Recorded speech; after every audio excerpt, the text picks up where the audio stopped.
Hello! This is my first time making a tutorial, but I swear guys I'm trying my best. Okay, so today we'll be learning how to draw and render clothes. We'll draw our hand up with a big R sleeves for the example. I've already drawn this off screen to shorten the runtime.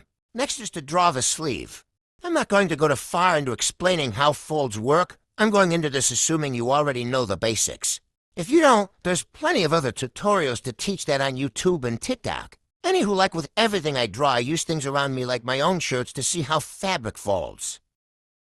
Now I usually sketch in where they will be on the line art layer, but making sure they're not very dark. Now we can get rid of the example hanye. Now to the coloring.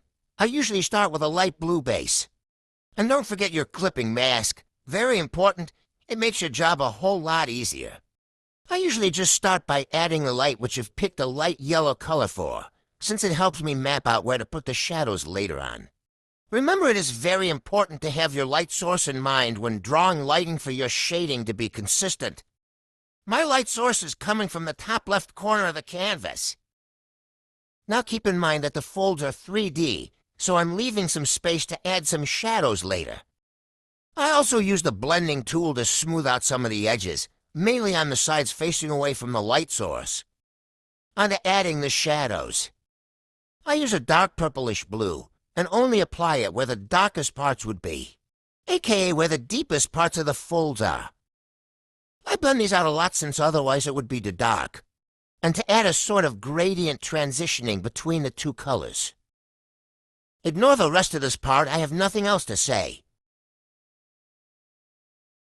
Now I add a light pinkish color to some of the plain blue base parts. I don't exactly know why, but it helps to make the drawing look more complete in my eyes. I like to use a lot of colors in my art too, if you couldn't tell already. Now I like to add a thin reddish line on the edges of some of the light and shadows. It helps the lighting look warmer and more real. Almost done!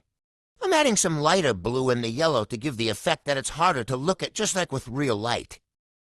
Finally, I'm choosing a greenish gray color to put in the middle of the shadows. It helps make them look more focused. Now remember, I am not an art teacher and I am a self-taught minor, so don't take any of this as professional advice. I appreciate you sticking around until the end of the video despite my inexperience in making these types of videos. I hope you got something out of this tutorial. If you have any other tutorials you'd like to see from me, then definitely let me know in the comments. Thanks for watching.